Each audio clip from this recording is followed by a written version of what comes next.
Welcome, sleepy thinkers, curious night owls, and anyone who finds themselves drifting gently toward the shores of dreamland. You have arrived at the Midnight Scientists, a quiet harbor where the stars feel close, the questions are vast, and the pace is slow enough to honor your rest. Tonight, we will tiptoe together into one of the most mysterious questions ever whispered in the dark. Was there ever a time when nothing existed? But do not worry, we will wander through this idea with the softest voices and a calm, gentle curiosity. This is not a race through equations, but rather a slow, weightless float through a galaxy of thought, perhaps with a warm cup of chamomile tea in hand. Now, I do hope this journey isn't too interesting. That would be a terribly inconvenient thing at bedtime, but if it happens to keep your mind gently glowing for a while, then at least you will be dreaming of something fascinating as you drift away. Before our cosmic wandering truly begins, a gentle invitation. If these journeys through science help you find rest, a simple tap on the like button or subscribing helps other curious souls find their way to this quiet corner of the cosmos. I also find a quiet comfort in reading where you're listening from and what time it is in your world. A sleepy hello from across the planet is always a welcome sight. And finally, a gentle reminder. While we explore these deep and dreamy questions, think of this not as medical advice, but as a soft place for your mind to land at the very end of your day. Let us begin. Let's take a deep, slow breath. Not to fill your lungs with cosmic insight just yet, but because we are about to drift into a subject that feels simple at first, but soon becomes as elusive as a shadow in a starless room. Tonight's question: what do we truly mean by nothing? You would think that of all the things in the universe, or outside of it, nothing would be the easiest to describe. After all, it is, well, nothing. No things, no stuff, just a perfect silent emptiness, right? But here is where the mystery deepens. The more carefully we gaze into nothing, the more it begins to look suspiciously like something. And as we will see in both science and philosophy, nothing wears many disguises. There are, in fact, several kinds of nothing, each one stranger and more beautifully counterintuitive than the last. Let's start with something familiar. Picture a simple, empty jar sitting on your kitchen counter, bathed in moonlight. You twist off the lid and peer inside. It appears empty. There's no honey, no sugar, not even a single forgotten grain of rice. Most of us would call that nothing. But of course, our senses are telling a small fib. The jar is humming with air, with nitrogen, oxygen, and perhaps the lingering, ghostly scent of cinnamon from whatever it held last week. Molecules are bouncing within its glass walls like a universe of invisible motes, all dancing in the dark. To a creature small enough to see them, the jar would be overwhelmingly full of something. So let us deepen the quiet. Imagine we draw all of the air out of the jar, creating a vacuum until not a single molecule of atmosphere is left inside. Now we have what we might call empty space. Is that nothing? We're getting closer, but even this perfect vacuum is not truly empty. First, there are still fields breathing within it. Not fields of grass, but the invisible architecture of the universe, woven into the fabric of everything. These are quantum fields, and according to our deepest understanding of physics, they can never be completely switched off. Even in their lowest possible energy state, their ground state, they still ripple with possibility. And this is where the world begins to feel like a dream. In the early 20th century, physicists discovered that the tiniest levels of nature are never truly still. Even a perfect vacuum, stripped of all matter and energy, is still humming with a deep cosmic uncertainty.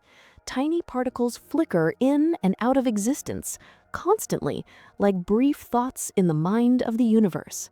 They are called virtual particles, born from what physicists call quantum fluctuations. In other words, even the emptiest nothing is always quietly doing something. If we could shrink ourselves down to that quantum scale inside our sealed jar, we would witness a silent, fizzing reality, not because matter is leaking in, but because the fabric of space-time itself is restless. The vacuum is like a deep, still ocean that appears calm from above, but teems with hidden life in its depths. So let's journey even deeper. What if we could remove not just the contents of space, but space itself? Imagine it gone. No dimensions, no up or down, no here or there. Can our minds even hold such a thought? This is where our language, born of a world of places and things, begins to dissolve. It is not a black void or a white screen. It is not darkness or silence. It is the absence of place itself. There is no inside for your mind to enter. And now, for the most radical step of all, what if we took away time? No seconds ticking by, no change, no flowing river of moments, a timeless, spaceless, matterless what? Some thinkers propose that this is the only true form of nothing, the absolute absence of everything, including the very stage upon which things can exist or happen. But now we are holding a paradox in our hands. If there is no space or time, can we even say it exists? Trying to imagine this is like trying to draw a square circle. The words are familiar, but together they point to something beyond our intuition.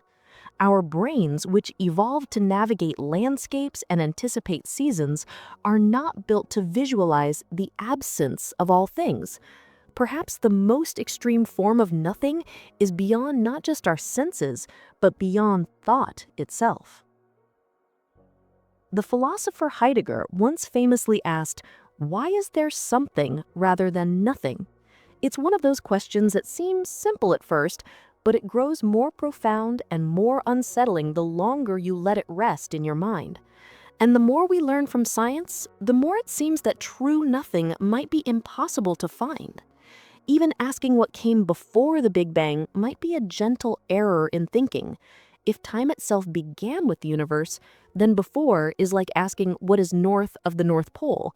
The question sounds logical, but it collapses into a soft paradox. So we are left with a spectrum of nothings, all of which are actually quite something. From air-filled jars to the seething quantum vacuum to a theoretical void beyond space and time, nothing is not a single, neat idea, but a ladder of increasingly abstract possibilities.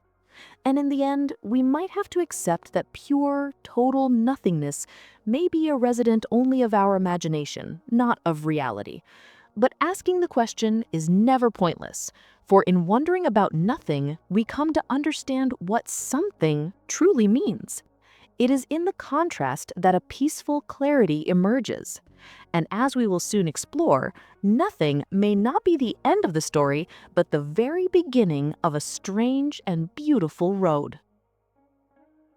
We're going to take a calm stroll through the history of everything. But don't you worry, you will not need a time machine or a seatbelt.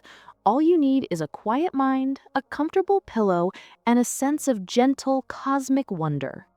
Tonight, we are visiting the moment the universe began, or at least the moment our current understanding says it did.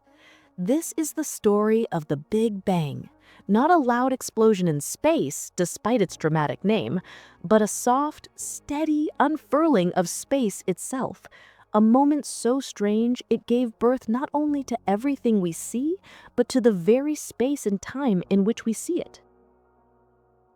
This idea that the universe is expanding was one of the great revelations of the 20th century. For ages, we assumed the cosmos was static, fixed, and eternal. But in the 1920s, a Belgian physicist named Georges Lemaitre had a curious thought. What if the universe was expanding outward from a single dense point in the distant past? Around the same time, the astronomer Edwin Hubble was peering through his telescope and noticed equally curious. the light from distant galaxies was redder than expected, not because they were blushing, but because they were moving away from us. This phenomenon, known as redshift, was a cosmic clue. It meant that space was stretching, carrying everything along with it, like raisins in a slowly rising loaf of bread. And if everything is moving apart now, it must have once been much, much closer together. Imagine playing the film of the universe in reverse. Galaxies rush toward each other, stars dissolve back into gas, matter folds inward, all collapsing into a tighter and tighter state until about 13.8 billion years ago, you reach a moment of almost unimaginable density and heat, a kind of cosmic seed, a singularity as it is sometimes called. Not a thing in space, but the point from which space itself began to bloom. This is what we call the Big Bang. It wasn't an explosion in space. There was no pre-existing void, no cosmic firework lighting up a black sky. Instead, it was the sudden, graceful expansion of space itself, the birth of time, energy, and the laws of physics as we know them. It's a bit like dots drawn on the surface of a balloon. As the balloon inflates, each dot moves away from every other, not because they are traveling across the surface, but because the surface itself is expanding.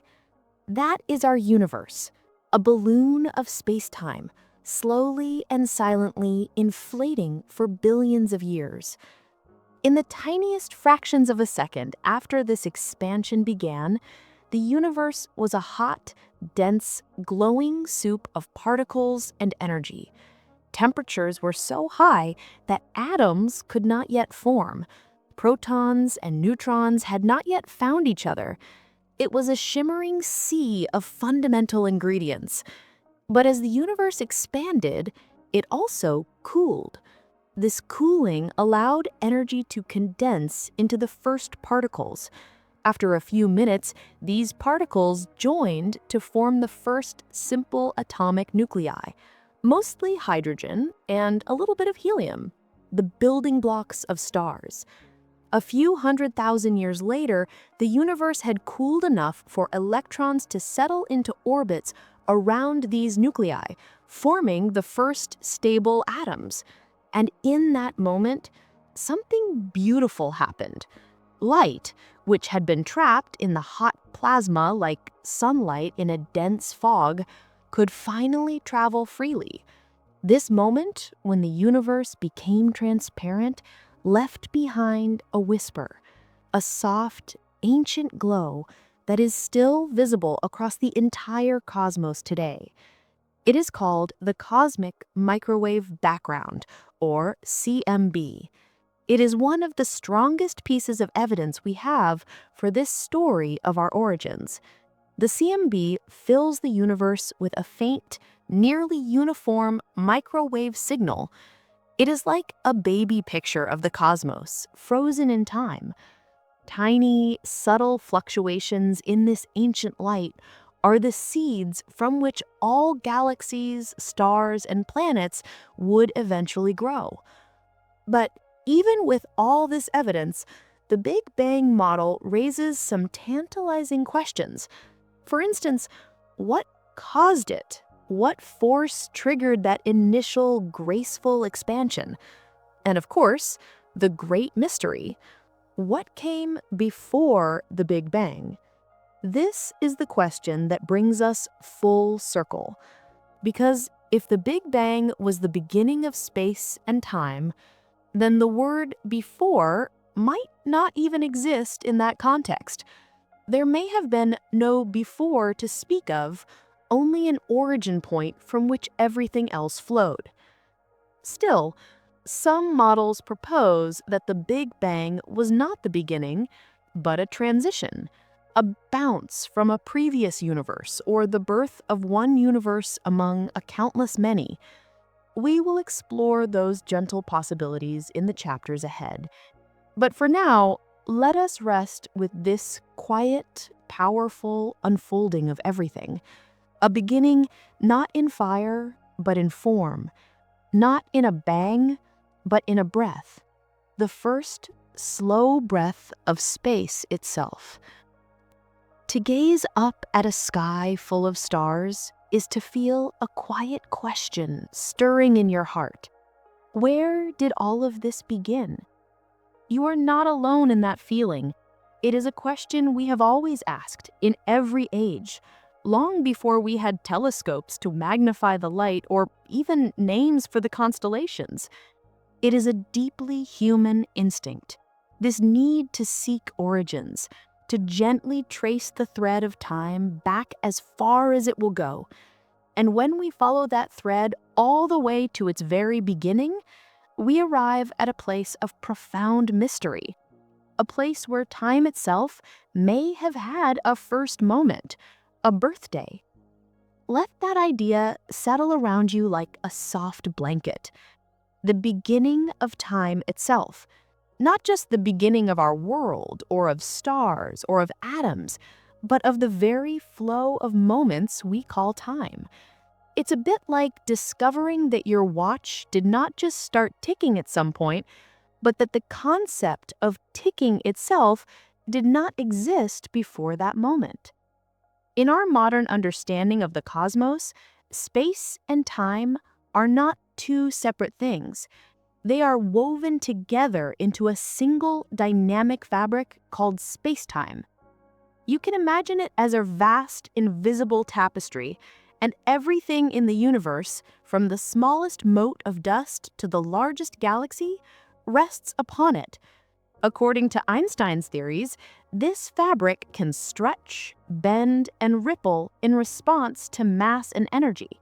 That gentle warping is what we experience as gravity.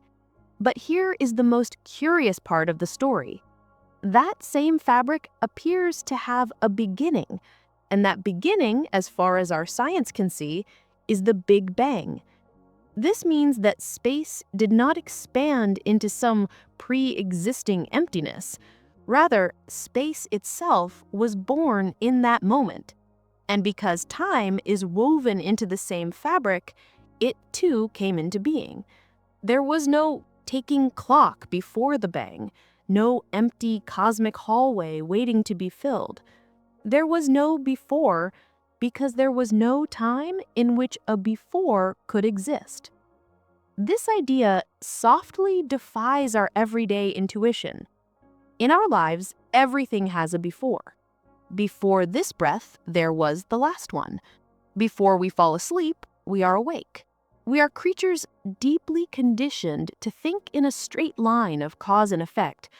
So when we're told that time had a beginning, it's natural to ask, yes, but what was before that? This is where we arrive at that gentle, curious paradox. To ask what happened before time began is like standing at the North Pole and asking, which way is north? The North Pole is not simply a place on a map, it's a boundary of direction itself. From that point, every step you take, no matter which way you turn, is a step south. The very concept of north has peacefully dissolved. In the same way, time may reach a boundary at the Big Bang, not because something is hiding behind a wall, but because the very concept of before loses its meaning there. Many physicists describe the Big Bang not as a moment in time, but as the moment of time, the instant that the flow of time became a meaningful concept. Before that, if we can even use such a word, there may have been a timeless, spaceless state, beyond the reach of our physics and our imagination. Some physicists imagine that the cause of the Big Bang was not an event in time, but a kind of eternal starting condition, a set of rules that simply are, like a game that begins with the pieces already in their starting places, the rules themselves being the true beginning. And here is another gentle twist. Not all physicists agree that time had such a sharp beginning. Some models dream of a universe that is more like a cycle or a bounce, contracting and expanding forever, with no true beginning or end. We will drift into those ideas later on. But for now, let us stay with this strange and simple notion that time emerged from the Big Bang, just like light and matter. That before the universe, there was not a clock ticking in a dark and empty room. It's a difficult thought to hold, because our minds evolved to keep track of sunrises and seasons, not the curvature of space-time. But in a way, it's a deeply liberating idea. If time had a birthday, then every second that has ever existed, including this very one right now as you listen, is part of a grand and graceful unfolding.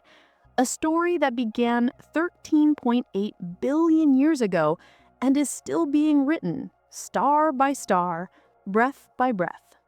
The soft rustle of your bed sheets, the gentle rhythm of your heart, all of it is part of time's fabric. A fabric that, according to our deepest understanding, did not always exist. So the next time someone asks you what happened before the Big Bang, you can smile sleepily and say, that is like asking what is north of the North Pole. And then you can drift into the kind of dream only the universe itself could imagine. Because time, like a great and silent river, had a source. And that source seems to have emerged not within time, but alongside it. The Big Bang. The name itself is a curious thing, isn't it? It feels so loud, so sudden, so explosive. It conjures images of a cosmic firework, a great detonation in the dark. But the truth of our universe's beginning may be far quieter, far gentler, and in its own way, far more profound. Understanding why can help us see the idea of nothing before in a soft, new light. It is a quiet cosmic irony that the name was first spoken not in reverence, but in skepticism. An astronomer named Fred Hoyle, who favored a different theory of a timeless, unchanging universe, used the phrase on a radio broadcast. He meant it as a dismissal of an idea he found too simple. And yet the name stuck, and the theory, supported by waves of evidence, did too. But let us be clear, despite the powerful name, there was no bang in the way we usually imagine one. An explosion in our world happens in space. A firework sends sparks outward through the air. These events happen at a specific location, sending debris flying into a larger, pre-existing background. The Big Bang was not like that at all. The Big Bang was not an explosion in space. It was the expansion of space. That difference may sound subtle, but it is everything.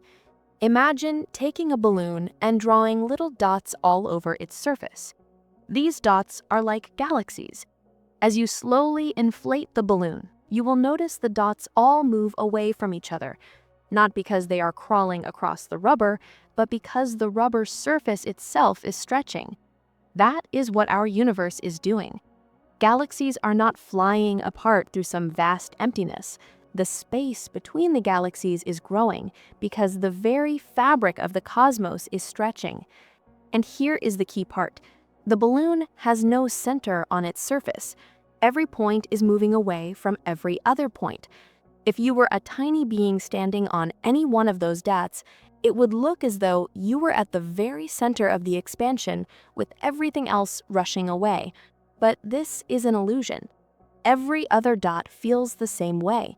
Our universe has no center and no edge, just a boundless, stretching space-time. Now, let us gently rewind this image. If we let the air out of the balloon, the dots get closer together. The surface contracts until it reaches a state of extreme density, a tiny, hot, uniform point. That is our starting point. But remember, in this gentle analogy, the balloon's surface is space itself. So when we rewind to that beginning, we are not zooming in on an object in space. We are watching the very fabric of space and time itself become smaller, denser, and hotter until it reaches a state where our current physics falls silent. In other words, the Big Bang was not something that happened inside the universe. It's the moment the universe, and with it, all of space and all of time, began its long, slow unfolding. And this brings us back to the idea of nothing. Because if the Big Bang was not an explosion in pre-existing space, then there was no waiting emptiness for it to happen in. There was no cold, dark stage patiently waiting for a universe to arrive and start the show. There was no container, no backdrop, no space at all. This changes how we think of beginnings. The Big Bang suggests that time and space are part of the very thing that began. Asking what came before it or where it happened may be like asking what lies outside the canvas of a painting that is itself the entire canvas. If time itself is part of the story, then there may not have been a before in the way our minds usually frame it. Not because we are missing a piece of the puzzle, but because the very concept might not apply. This is why physicists tread so carefully when speaking of what preceded the Big Bang. Some propose the question is meaningless, like our North Pole riddle. Others believe it points to a deeper mystery, that our current models are incomplete, and that some new theory might one day give us a glimpse into a before we cannot yet describe. But one thing is certain. Calling it a bang paints the wrong mental picture. There was no sound, no shrapnel, no shock wave echoing through a void. There was no there. What there was the quiet, graceful unfolding of everything from a point of origin we do not yet fully understand. It was mathematically precise, and yet from it came everything. The stars and the sky, the atoms in your fingertips, galaxies, photons, black holes, and us. All of it has its roots in that unfathomable moment when space took its first slow breath. So you might now think of it not as a Big Bang, but as a big stretch, or a great unfolding, a calm, expansive beginning that left behind not a crater, but a cosmos. And in that stretching silence, we find not just a new way of seeing our universe, but a deeper understanding of what it means for nothing to become everything. Picture the quietest place you can imagine, perhaps a dark, empty room insulated from all sound. No ticking clocks, no rustling wind, not even the faint hum of a distant machine. A pure, perfect silence. Now, let your mind drift outward, far out, until that room becomes a patch of deep space, light years from the nearest star. No dust, no radiation, no planets or particles. You would be forgiven for thinking you have finally arrived at true nothingness. But in the strange and beautiful world of quantum physics, even that perfect stillness is a busy place. Tonight, we are going to take a slow, curious dive into the idea that empty space is not actually empty, that even in the absence of all matter and all light, the vacuum itself is brimming with an invisible, restless energy, a shimmering sea of possibility known as quantum fluctuations. To understand this gently, we need to visit the idea of quantum fields. It might sound intimidating, but the concept is beautifully simple. In the old way of thinking, the world was made of tiny particles, like microscopic billiard balls. But quantum field theory tells us that reality is far more elegant. It suggests that the fundamental reality of our universe is not particles, but fields. Imagine the cosmos as a vast, silent ocean made up of invisible layers of energy that stretch across all of space. There is a field for electrons, a field for photons, a field for every particle that exists. They are everywhere, all the time, like a deep and silent presence. Now here is the magical part. When one of these fields vibrates in just the right way, it produces what we perceive as a particle. An electron is just a tiny, momentary ripple in the electron field. A photon of light is a ripple in the electromagnetic field. It is like a single note plucked on an invisible cosmic guitar string. The vibration is the particle. But here's the key. Even when a field is perfectly calm, at its lowest possible energy state, it is never truly at rest. It hums and wiggles with a faint, spontaneous energy, a consequence of the uncertainty that governs the quantum world. These are quantum fluctuations. Because of the Heisenberg uncertainty principle, energy can be bracely borrowed from the vacuum, as long as it is returned very, very quickly. For the briefest of moments, pairs of virtual particles can flicker into existence from nothing and then vanish back into nothing, like shy fireflies in the dark. So when we say the vacuum is not empty, we mean that even in its quietest state, space is humming with these temporary, jittery excitations. These fluctuations are incredibly brief and small, but they are real enough to have measurable effects. They can subtly shift the energy levels of electrons and atoms. They can create a tiny, almost imperceptible force between two metal plates placed very close together in a vacuum. And they may even be the source of the seeds from which all galaxies grew. But this is where the idea becomes truly fascinating and deeply relevant to our great question. Could this fluctuating, shimmering vacuum be the true origin of our universe? Some physicists believe it might be. Let's drift into this idea slowly. If space can never be truly empty, and if quantum fluctuations are always bubbling just beneath the surface of reality, then perhaps, just maybe, a fluctuation of the right kind could cause something very, very big to happen, something on the scale of the birth of a universe. One proposal suggests the universe could have tunneled into existence from nothing. Not a philosophical nothing, but a kind of quantum nothing. A state with no classical space or time, but which still contains the potential to fluctuate because of quantum uncertainty. In this view, the universe was not caused in the traditional sense. It did not emerge from a command or a collision. Instead, it could have spontaneously appeared, a quantum fluctuation on a cosmic scale, an event made possible by the fundamental rules of quantum mechanics. This is not magic. In the quantum world, spontaneous events are not only possible, they are inevitable. Most are tiny and fleeting, but given the right conditions, a fluctuation could have been large enough to trigger the period of rapid expansion, inflation, that set the stage for the Big Bang as we know it.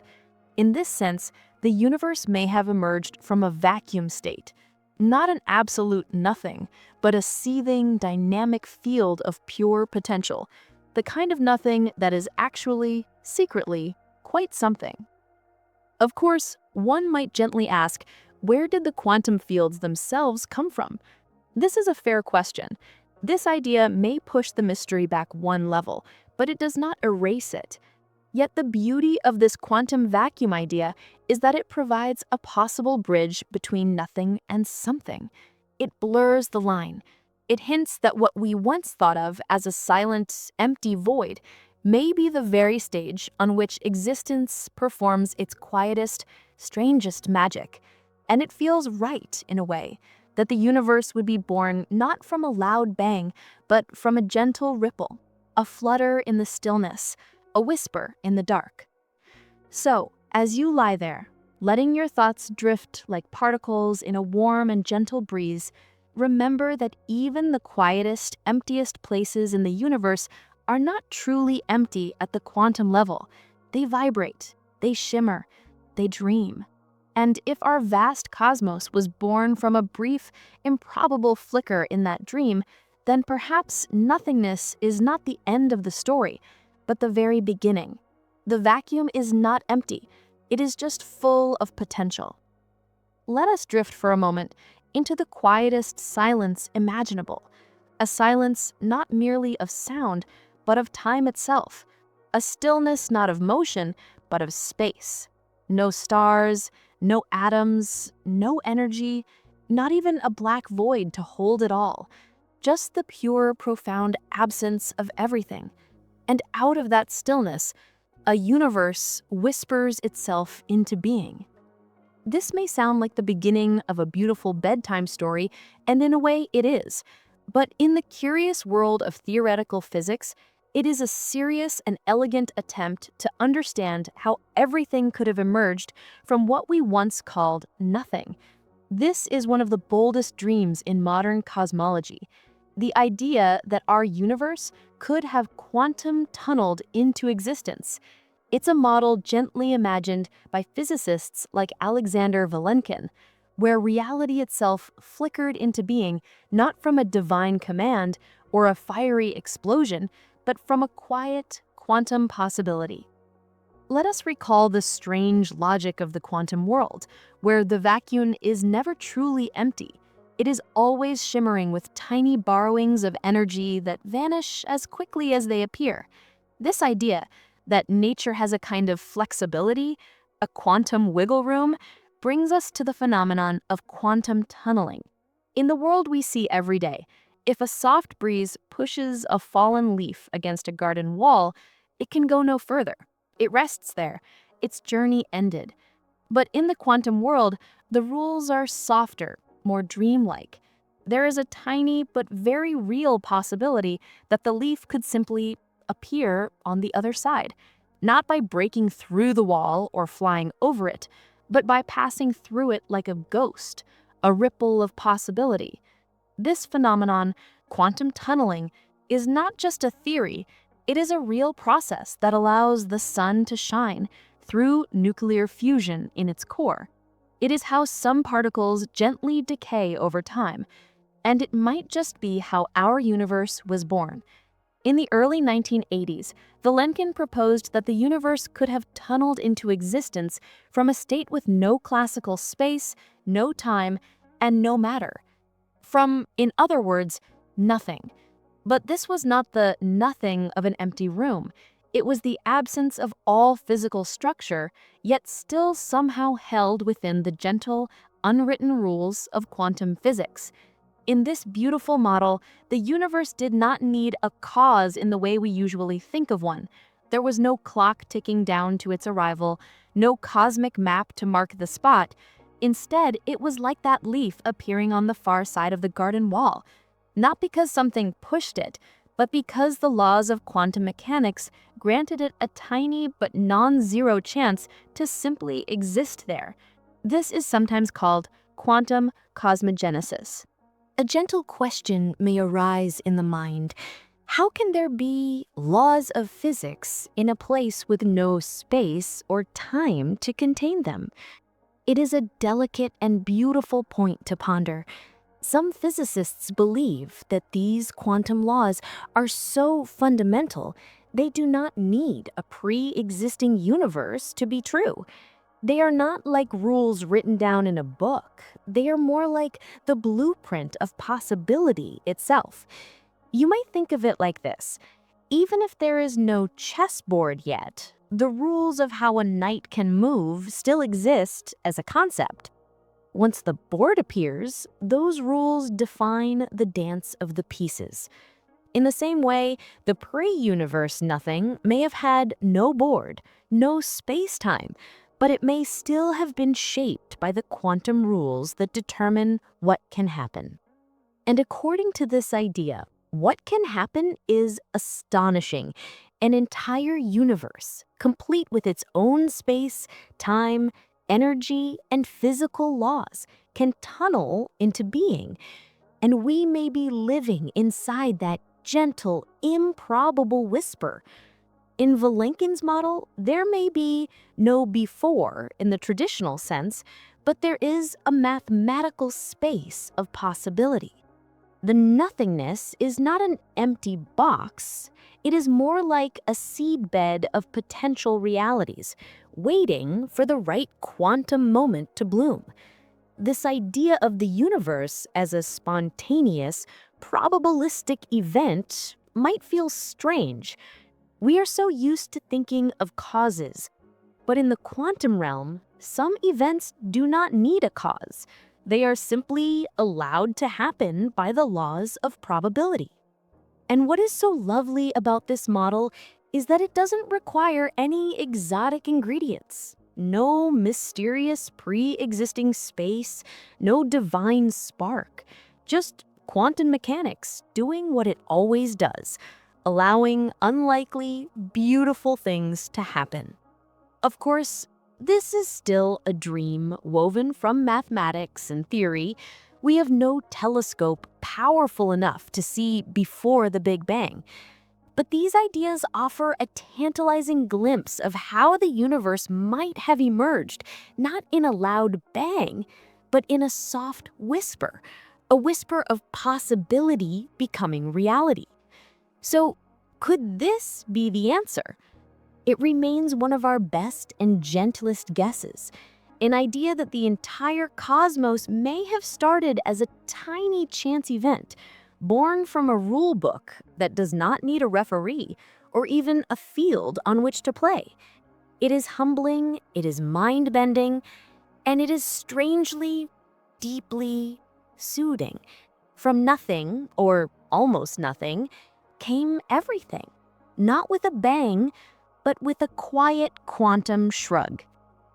Let us take a quiet pause, a deep breath in the darkness, and drift back again, not just to the beginning of the universe, but to a moment just after.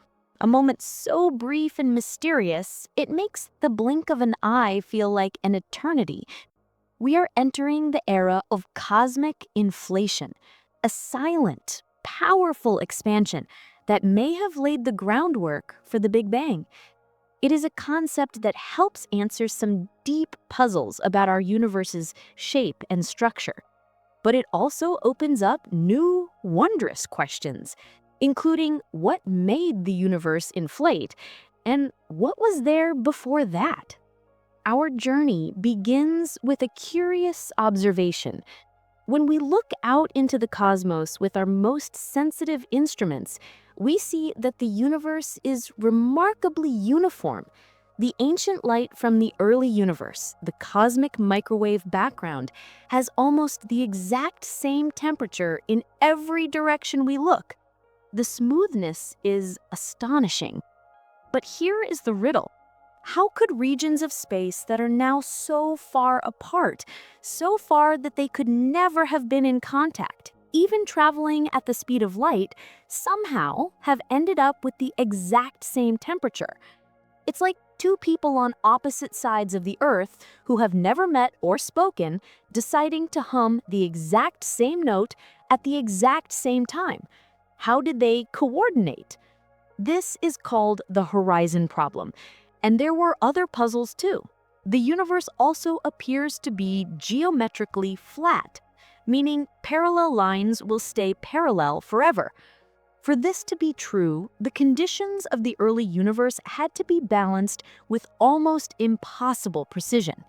The slightest deviation would have caused it to collapse back on itself or expand too quickly for galaxies to ever form.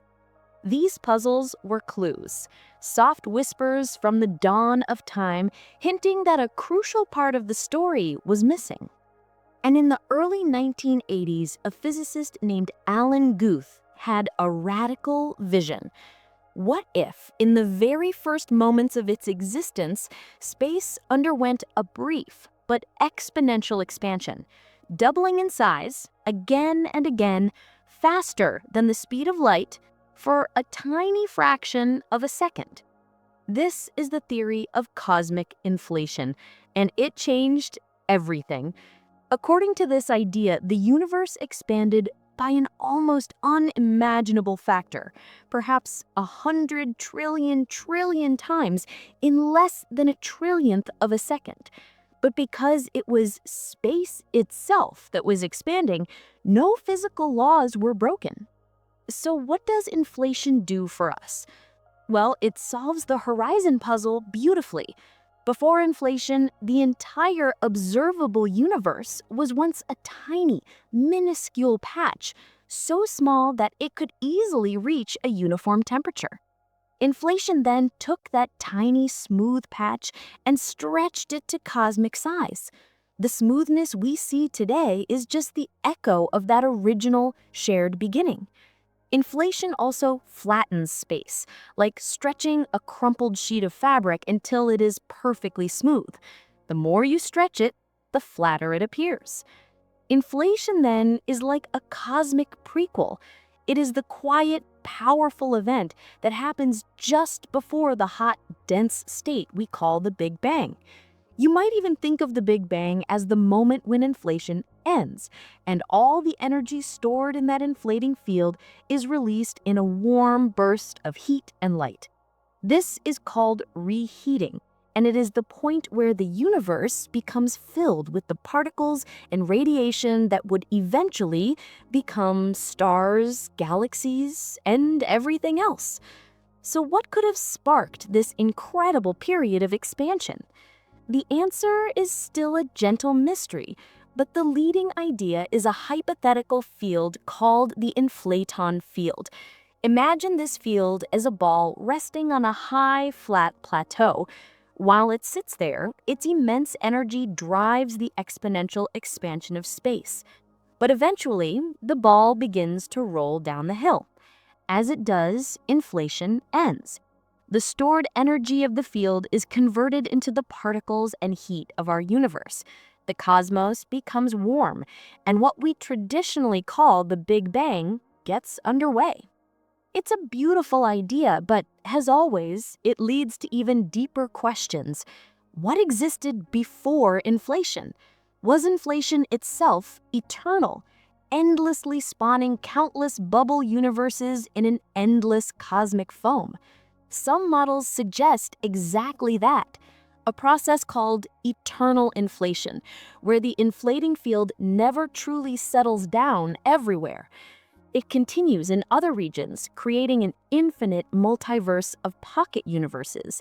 Each bubble could have its own physical laws, its own history, its own unique possibilities. Our universe just happens to be one where the inflating field slowed down enough to allow stars, planets, and sleepy scientists to emerge. We don't know yet, but we are looking for clues in the sky. Tiny fluctuations in the cosmic microwave background predicted by inflation have already been seen. They're like fossils from the very first moments of cosmic expansion. For now, cosmic inflation remains one of the most elegant and powerful ideas in science, a moment of near infinite speed and profound silence in which the universe did not explode into being, but inflated into its potential. Not a bang, not a flash, but a breath, deep, fast, and utterly transformative, a silent boom that gave us the space to exist. Imagine for a moment that our universe, this entire vast and expanding cosmos, with its billions of galaxies and shimmering stars, is just one tiny bubble in an endless cosmic foam, one quiet pocket of space among a countless many, each with its own laws, its own history, its own unique possibilities. It's a humbling, almost dizzying thought. But according to a theory known as eternal inflation, this may be exactly what reality looks like on the grandest of scales. Tonight, we are going to float calmly through this vast and mysterious idea, a universe of universes, a multiverse born not from a singular event, but from a quiet, endless process of cosmic bubbling. A process that, if true, would mean that the idea of nothing may never have existed at all. To begin, let us return briefly to that moment of cosmic inflation we just visited. In the more nuanced and, frankly, more intriguing versions, inflation does not stop everywhere at the same time. Because of the gentle randomness of the quantum world, the inflating field is not perfectly smooth. In some regions, its energy drops and inflation ends. That is where a universe like ours, a bubble of space-time, can begin to form. But in other regions, the field's energy might remain high, and so inflation continues. Those regions expand faster and faster, growing exponentially and creating ever more space between the bubbles. This leads to a self-replicating runaway process, eternal inflation. Think of it like a pot of water gently simmering on a stove. As it heats, little bubbles of steam form and rise. But imagine that instead of popping, each bubble becomes its own separate, self-contained world. Now imagine that the simmering never stops. More and more bubbles form, endlessly, each one expanding and evolving in its own quiet way. That is the multiverse as imagined by eternal inflation. Each bubble in this cosmic stew represents a universe. Some might be similar to ours. Others could be profoundly different. And here is the truly staggering part. This bubbling is not just vast, it is eternal. Because in the regions where inflation continues, space keeps creating more room for new bubbles to form. These bubble universes are isolated from each other, separated by ever-growing expanses of inflating space. Together, they form an infinite landscape of universes, born not from nothing, but from a process that never stops.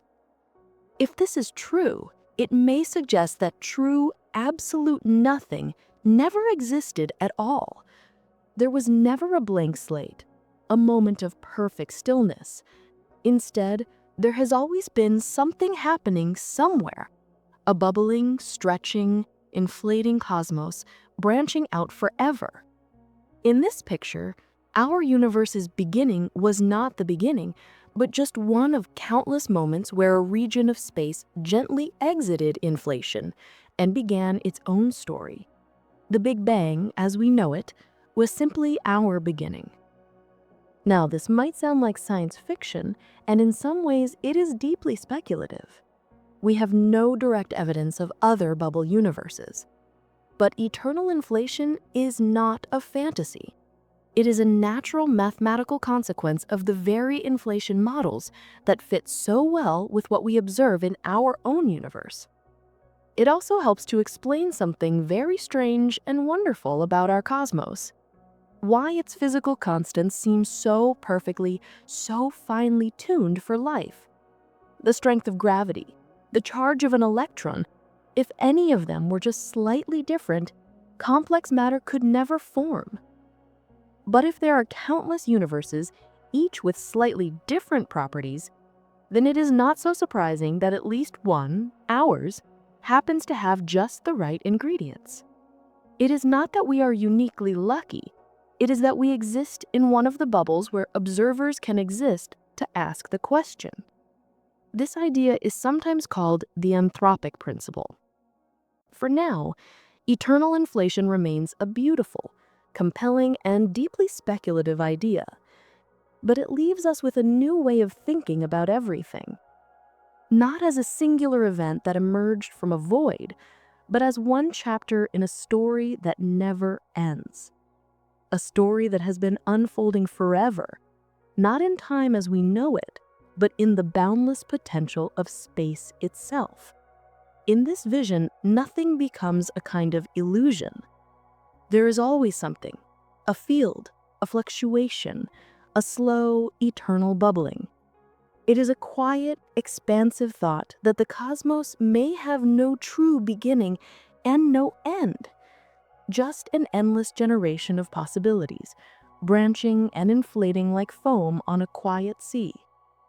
And somewhere in all that infinite froth, there's us. One bubble with just the right balance, one flicker of light in an endless ocean of possibility.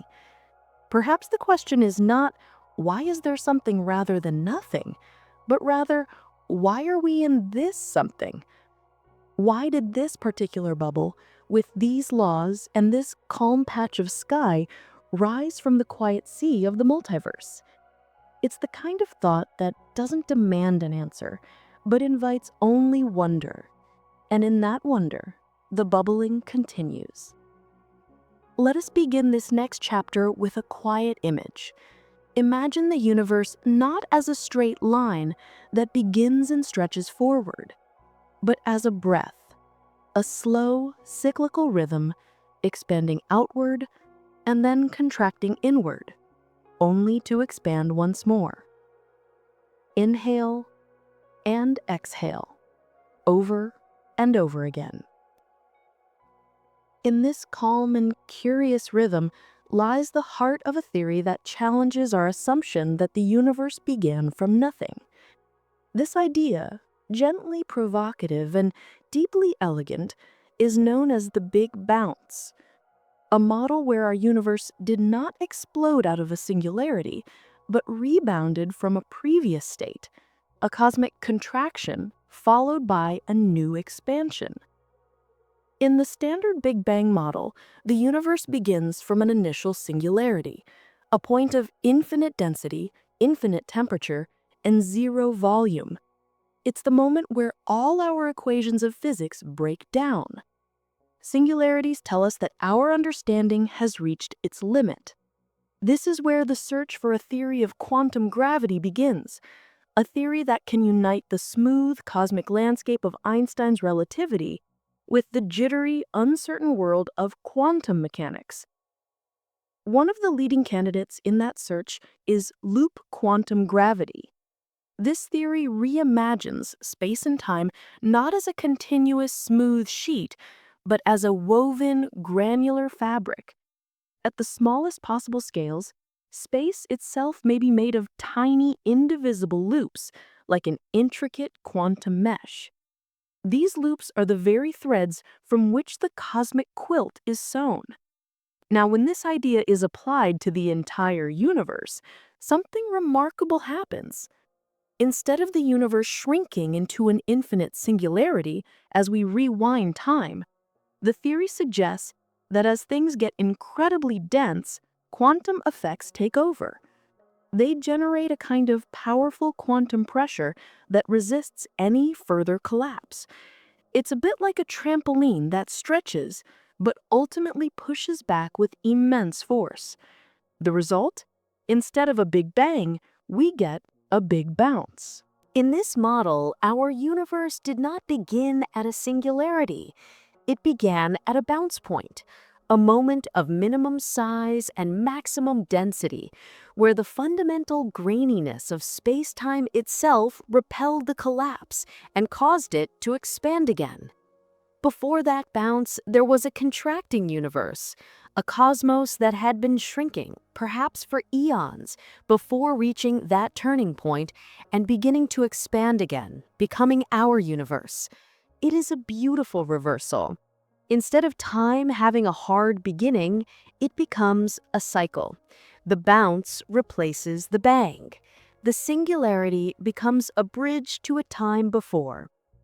This opens the door to the profound possibility that the universe has no beginning at all. In a bouncing model, there may have been many cycles, expansions followed by contractions, each one giving rise to a new phase of cosmic history. Each bounce wiping the slate clean, or perhaps leaving behind faint, ghostly traces in the structure of space and time. Scientists are beginning to look for such traces in the cosmic microwave background.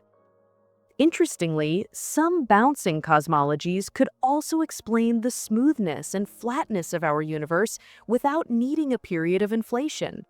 In these models, the long, slow phase of contraction could have naturally smoothed out any irregularities, preparing the universe for a graceful, uniform expansion after the bounce.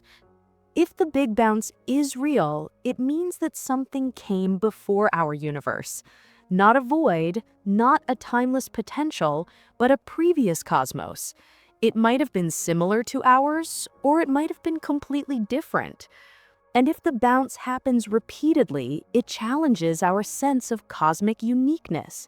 We may be just one era in a long, eternal chain of universal epics. No first cause, no singular creation, just an eternal cosmic heartbeat.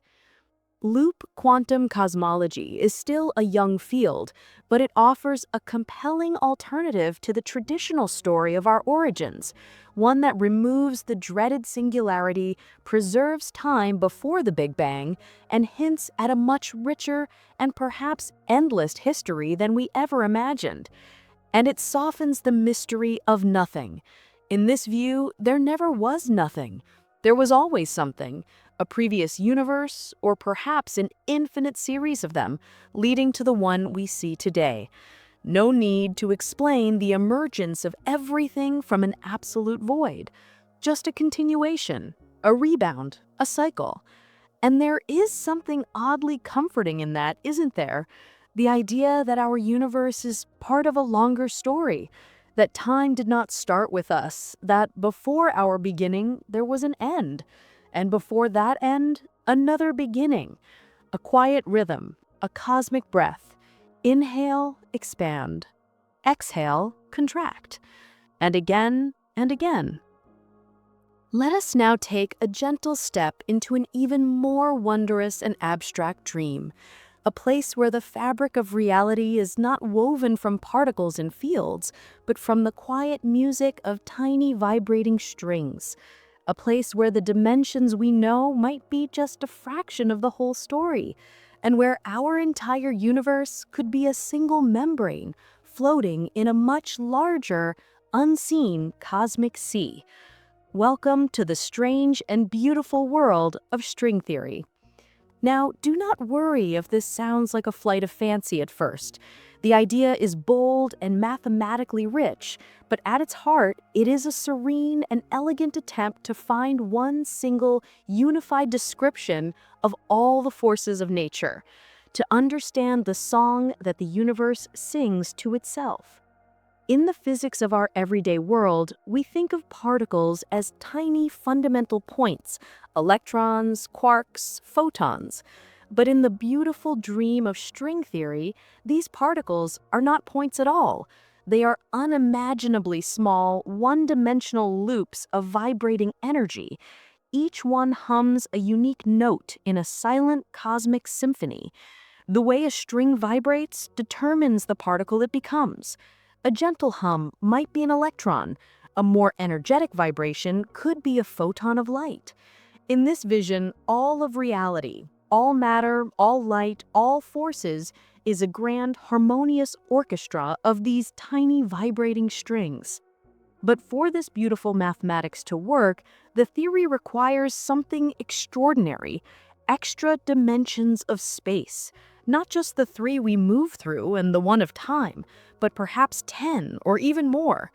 So where are these hidden dimensions? The theory suggests they are curled up, compactified, woven into the fabric of space at a scale so small we can never perceive them directly.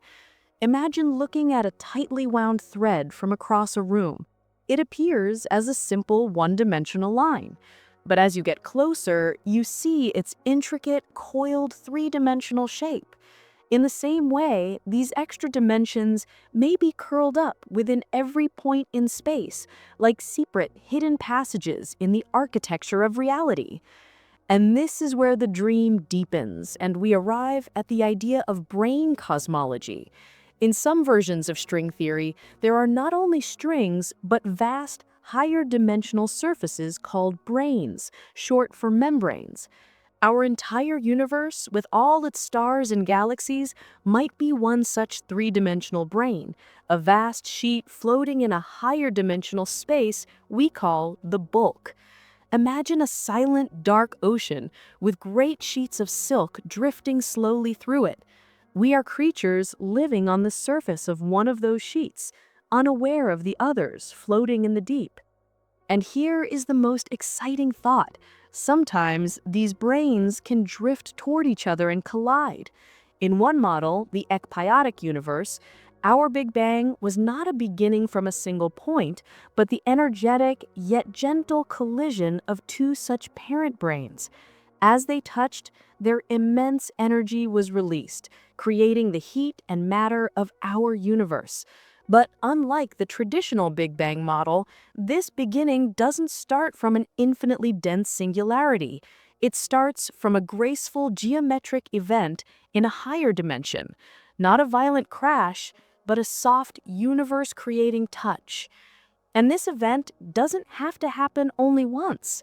In some of these models, the collision is cyclical.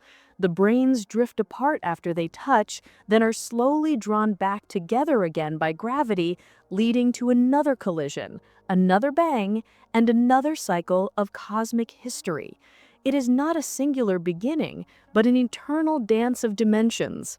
This vision, like the Big Bounce, imagines a universe that has existed forever in some form. But here, the bounce is a collision in a higher dimensional space, one that is invisible to us, but essential to the choreography of creation. And what about nothing? In this framework, absolute nothing may never have existed. Instead, there may have always been this higher dimensional space, this bulk, with brains moving through it like silent cosmic clouds. Our universe's beginning was not the emergence of everything from a void, but the transformation of potential energy into the reality we know.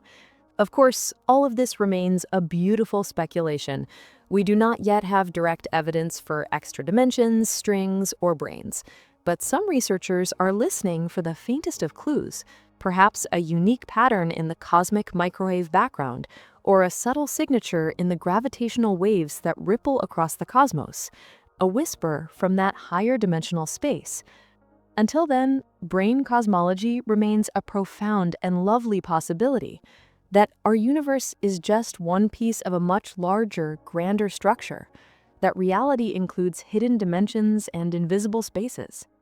And maybe, just maybe, our Big Bang was not the sound of an explosion, but of two universes brushing past one another, like silk sheets in a dark and quiet room. So as you drift off tonight, let your thoughts wander across these hidden dimensions. Picture the universe not as a singular event, but as part of a graceful, unseen dance, a choreography of strings and brains and gentle collisions in a space beyond our own. In that vast quiet, the music of creation still plays. Let us imagine now that we are sailing gently across a calm, endless ocean. There is no land in sight, no stars above, just water stretching smoothly in every direction. You might wonder, where does this ocean begin? Where is its edge? But as you keep drifting, you begin to realize there is no edge, no sharp cliff to fall from, just an unbroken, continuous surface curving softly beneath you. Now, replace that ocean with time itself. This is the essence of one of the most beautifully subtle ideas ever proposed about the origin of our universe, the Hawking-Hartle no-boundary proposal. Dreamed up in the 1980s by the physicists James Hartle and the legendary Stephen Hawking, this model offers a radically different way of thinking about beginnings, not with a bang, not with a bounce, but with a gentle rounding off. No singularity, no edge in time, and no need to ask what came before. In the classical picture of the universe, time begins at a singularity, a point of infinite density where all our known laws of physics break down. It is a mathematical wall. For many physicists, including Hawking, this was deeply unsatisfying because it meant that our theories had lost their predictive power at the most important moment of all. So Hawking and Hartle asked a bold question. What if the singularity never existed? Their answer is rooted in the strange world of quantum cosmology, where the fuzzy rules of quantum mechanics are applied to the universe as a whole. And when they did this, something surprising emerged from the mathematics. At the very earliest moments of the universe, near what we think of as the Big Bang, time may have behaved differently. It may have behaved less like a straight line and more like a dimension of space. Instead of starting from a sharp point, time curved gently into space, forming a smooth, finite geometry with no edge, no corner, and no singularity. This is where our ocean analogy returns. Imagine you are standing at the South Pole of the Earth. Now ask yourself, what is south of the South Pole? The question is meaningless. not because there is a wall there, but because the very concept of south ceases to exist at that point. The surface of the Earth curves smoothly. There is no edge, no boundary. Hawking and Hartle suggested that the beginning of time might be like that, not a singularity where everything suddenly starts, but a kind of south pole of time, a place where the direction of before loses its usual meaning and blends seamlessly into the fabric of space. In this model, the universe is finite but unbounded, just like the surface of a sphere. It has a size, but no edge. It has a history, but no hard starting point. In this picture, there is no before the universe because time itself does not extend past that smooth, curved origin. The question, what came before the Big Bang, becomes as meaningless as asking, what is south of the South Pole? The universe did not pop out of nothing. Instead, its origin is a region in the geometry of space-time where our usual ideas of before and after gently dissolve. In the no-boundary proposal, the universe is self-contained. It simply is, with no sharp beginning that needs to be explained away. Its laws, its structure, and its history all emerge together, rising gently like the curved surface of a globe from its southernmost point. It is a beautiful proposal, though still unconfirmed. But even if it does not turn out to be the final story, it has changed the way we think about beginnings. It reminds us that edges are often illusions, and what seems like a hard boundary might, on closer inspection, be a soft, gentle curve. And there is something quietly comforting in that. The idea that the universe did not begin with a violent jolt or an infinite wall, but with a graceful rounding off, a smooth start, a natural, peaceful unfolding.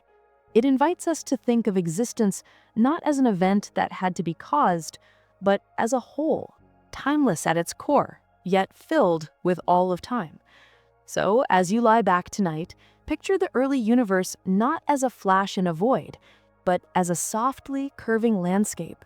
No cliffs, no before, just the elegant bend of time giving way to space. And in that graceful geometry, the cosmos quietly begins. Let us take a gentle detour now, a quiet meander away from the elegant equations of physics and into the soft, flickering candlelight of philosophy. For while science asks how the universe may have begun, it is philosophy that whispers the deeper question. Why is there anything at all? What does it truly mean to speak of nothing? The idea of nothing has haunted human thought for millennia. It lingers behind every question we ask about beginnings and endings. And though it may seem like a simple concept, the absence of everything, philosophers have shown time and again that nothing is anything but simple. Our journey begins, as it so often does, in ancient Greece. One of the first to face this question was the thinker Parmenides. He made a profound and stubborn claim: nothing cannot be. In other words, non-being, true nothingness, is an impossible thought. For Parmenides, only being exists, a single, eternal, unchanging, and perfect whole. Change, motion, and emptiness were just illusions of our senses. But in contrast to this great stillness, there was Heraclitus. He saw reality not as a rock, but as a river.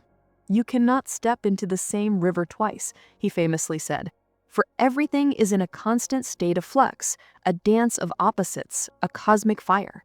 For him, what is could not be understood without what is not. A few centuries later, the atomists, like Democritus, dared to imagine a universe made of tiny, indivisible particles moving through empty space. For their theory to work, they needed nothing, quite literally, a void in which matter could travel, combine, and create the world.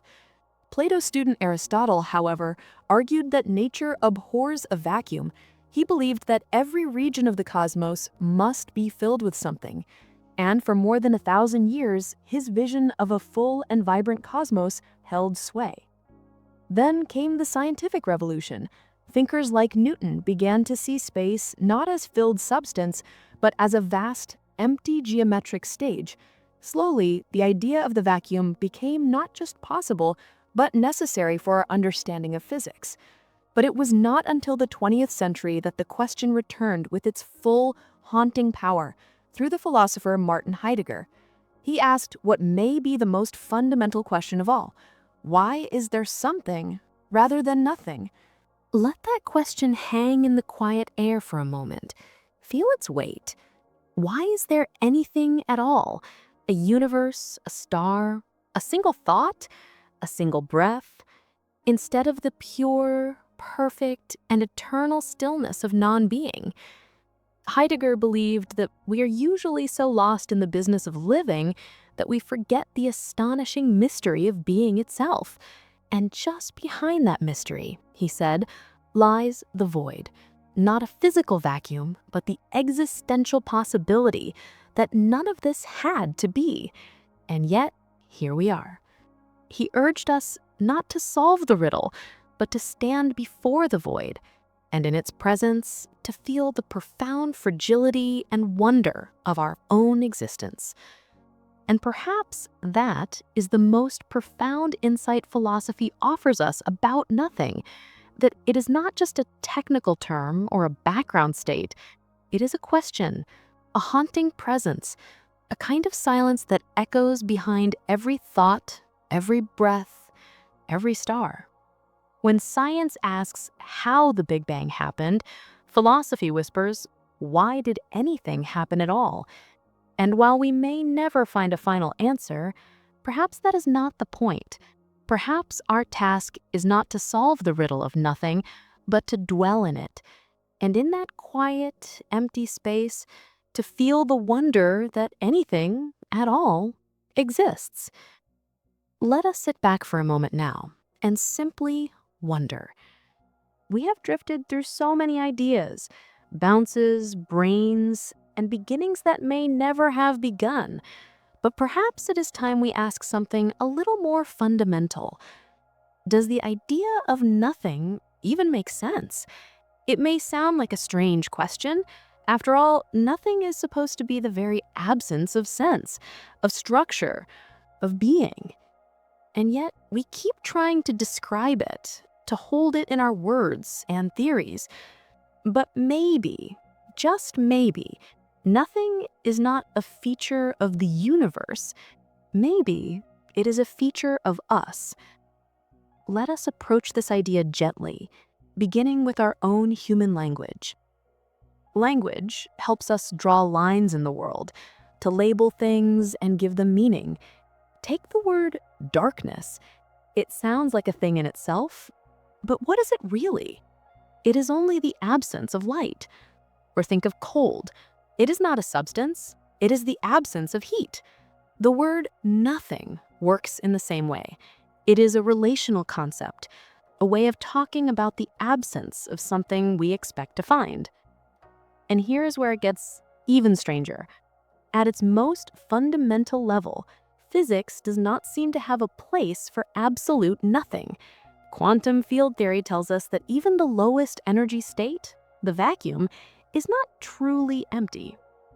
It is fizzing with potential, humming with fluctuating fields. Space-time itself is not nothing.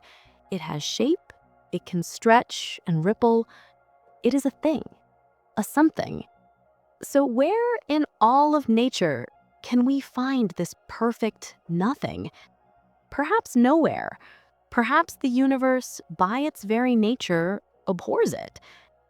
Some scientists even suggest that true nothing, the total absence of space, time, laws, and structure, may be logically impossible, because being in some form seems to be built into the very logic of reality. In many theories, nothing is not the default state. The default state is something: a minimum energy field, a fluctuating vacuum, a quantum foam. It may be that we only conjure the idea of absolute nothingness because of how our minds work. We evolved in a world of somethings. Our brains are wired to see patterns and opposites. So it is only natural that we imagine nothing as the alternative to something. But just because we can imagine it does not mean the universe can. Some philosophers argue that nothing is a semantic illusion, a ghost in our grammar. When we say nothing happened, we are treating nothing as a noun, but we really just mean that no particular thing from a list of expected things occurred. When we ask, why is there something rather than nothing? We are assuming that nothing was a valid option on the cosmic menu. But what if it wasn't? What if something is the only possible way for reality to be, and nothing is just a beautiful mirage created by our own thoughts? We are left with a deep, quiet mystery, one that invites not an answer, but a kind of surrender, a willingness to admit that nothing might be a beautiful illusion, a shadow cast by the brilliant light of being. It is not that the universe came from nothing, it is that there may have never been a nothing to come from. And maybe that is why we keep circling this question, not because we expect to solve it, but because it points to the very edge of our understanding. It is a question meant not for solving, but for stretching our sense of wonder, like a deep, slow breath held in the quiet just before sleep. So as you lie there, eyes heavy, consider this. Perhaps the universe did not begin out of nothing. Perhaps it began as it has always been, as something.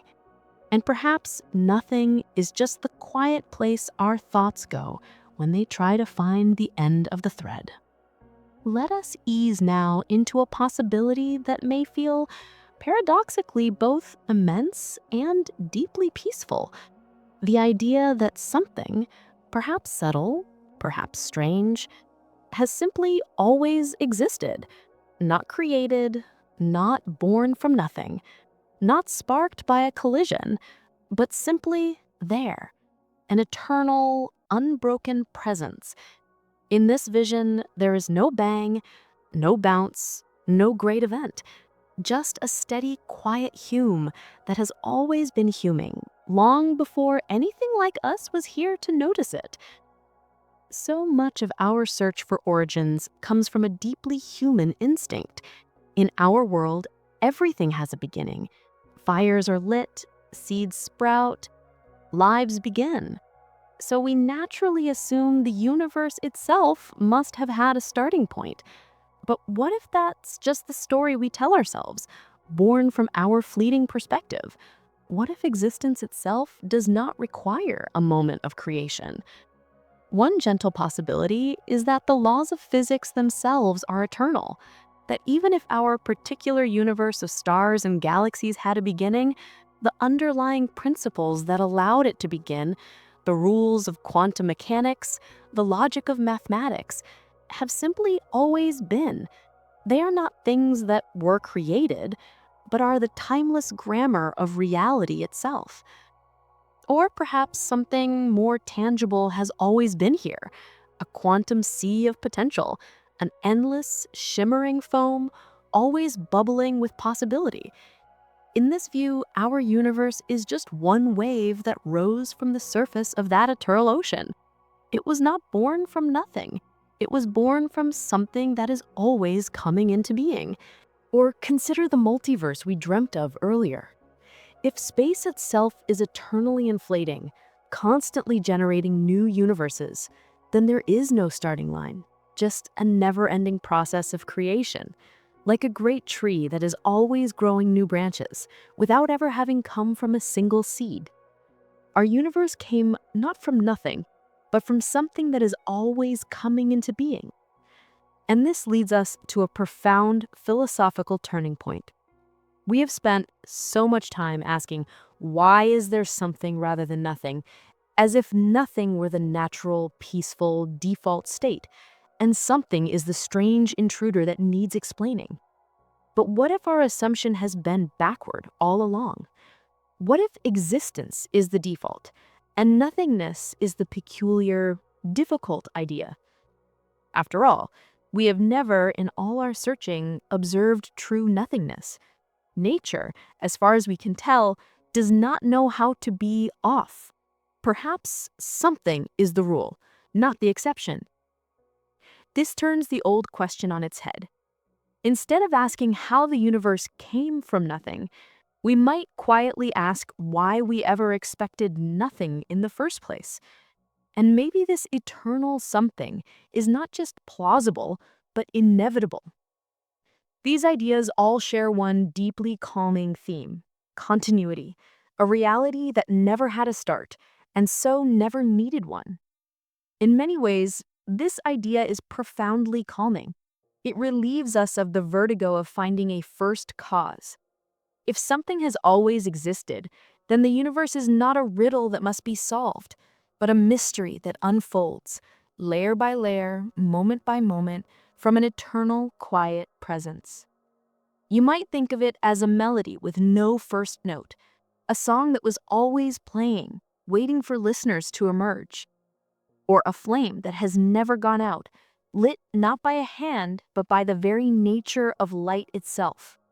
So as you drift off tonight, perhaps let go of the question of beginnings. Let your thoughts settle not in the tension of how did it all start, but in the gentle peace of what if it didn't? What if there was always something? Something that does not need a cause. Something that does not ask for permission to exist. Something that flows beneath all our tidy stories of start and stop. Quiet, patient, and eternal. If that is true, then our universe may not be a miracle pulled from a void. It may be, instead, a single verse in a poem that has always been reciting itself, waiting in some far corner of space and time to whisper itself into your dreams. Let us take one last curious detour now into a world less of stars and space and more of screens and code. Tonight, we drift softly into the glowing, pixelated dream of simulation theory. The idea that our universe, with all its galaxies, particles, and ponderings, might actually be a kind of cosmic computation.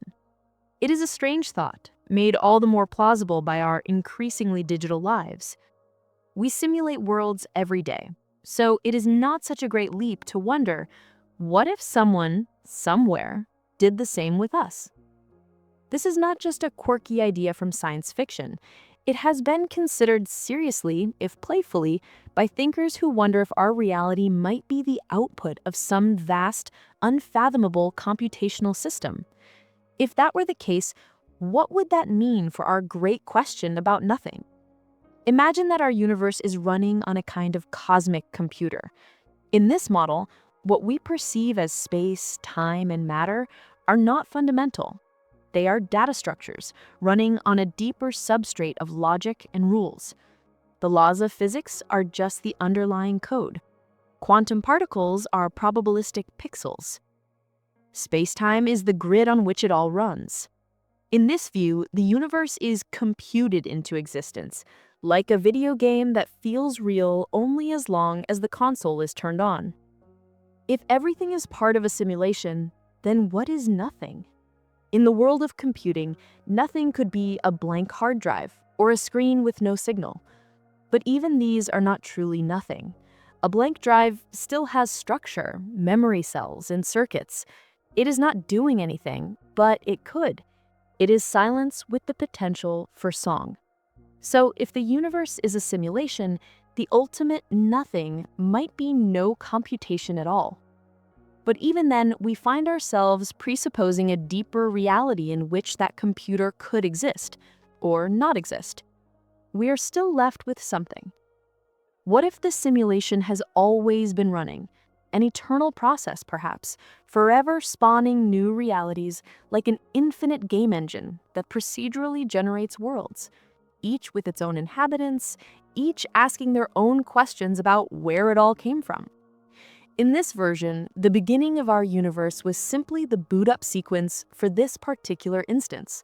The server flickered to life, the data loaded, and reality began. But the system itself, the deeper architecture, may be timeless, always running, always humming just beyond the reach of our senses. This leads to a peculiar thought. Perhaps we are not the base reality. Perhaps the beings who coded our universe are themselves simulations, living inside a deeper simulation, and so on, a great digital nesting doll of existences.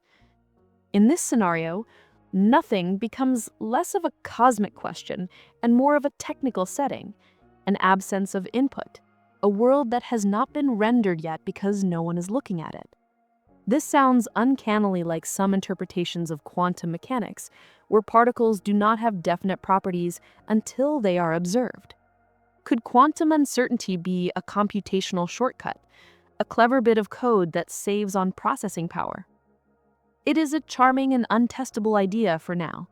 If we are in a simulation, every tool we have is part of that simulation. But it reminds us that our idea of nothing is always shaped by the context we imagine. If we are code, then nothing is the absence of process. But even that presupposes something deeper, a meta-reality, a silent server rack in a higher plane of existence. And so we find that whether we imagine the universe as a quantum field, a colliding brain, or a running server, there seems always to be a something, a ground on which the story rests, an operating system for reality. So, could our world be a simulation? Perhaps. And if so, perhaps nothing was never a real possibility, just a line of unused code waiting to be compiled into a cosmos. As you settle down tonight, you can picture the code of the cosmos not as flashing numbers, but as a gentle, unfolding lullaby sung by an ancient and unseen machine. And in that rhythm, perhaps there is no such thing as nothing, only the silence that waits to be filled with song. It is late. The room is quiet, and the world outside is soft around the edges. Your thoughts are beginning to drift, like boats on a calm, dark sea. We have followed this thread of nothingness together, through quantum fields and ancient philosophies, through universes that bounce and branch and dream. And yet, after all of it, a final, quiet question may be hovering in the air. Why does any of this matter? In the morning, the sun will still rise. We will still make our coffee, and the small routines of our lives will greet us. And that is a beautiful thing. But our hearts and minds still return to these great, quiet questions. Why? Perhaps the answer is woven into the very fabric of what it means to be human. We are a species that looks up at the stars and wonders. Asking these questions is not about solving a puzzle. It is about finding our place. It is about stepping back so far that we can see the whole of our lives nestled within something immense and ancient. It pulls us out of the small loops of worry and routine and reminds us that we are temporary passengers on a very old, very beautiful journey. When you remember that time itself may be eternal, a traffic jam might feel a little less heavy. A quiet moment of stillness might feel a little more sacred. The rhythm of your own breath becomes a tiny echo of a cosmic pulse. Because you did not have to exist. And yet, here you are. Not just as a collection of particles, but as a conscious being, capable of holding in your mind the possible past of everything.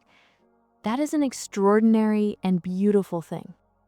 There is also a deep comfort in zooming out this far, in recognizing that the universe has been here for billions of years and may continue for billions more. The problems we carry, while real and important to us, are small ripples in a much, much vaster sea. The deadlines, the worries, the gentle anxieties, all of it is held by the immense, quiet backdrop of a universe that does not judge and does not rush. The universe asks nothing of us, and yet we ask everything of it. And in those questions, we come into contact with our own fragility and our own capacity for wonder. You do not need a degree in physics to feel awe. You just need a quiet moment and a willingness to sit with a little uncertainty. And perhaps the most important gift these questions give us is the peace of not knowing. There is a quiet courage in letting the mystery be. There is a deep comfort in admitting that we may never have all the answers. In that humility, there is a surprising kind of freedom, a freedom from needing to solve everything. When you let go of needing a final, perfect answer, you can simply fall in love with the question itself. You can wonder and dream, not to arrive at a destination, but to expand your own sense of what is possible. So, why does it matter? It matters because it reminds us that we are part of a story so much bigger than ourselves, a story that may have no beginning and no end. It matters because it shifts our gaze from the mirror to the sky. It matters because asking, "What is nothing?" helps us appreciate the gift of everything. And it matters because, at some deep level, it reminds us that we are not separate from the cosmos. We are the cosmos thinking about itself. And that, quietly and gently, is enough.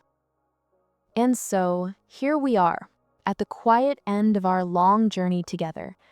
We have drifted through fields of quantum foam, tiptoed across the rounded edge of time, and wandered through the beautiful dreams of philosophy.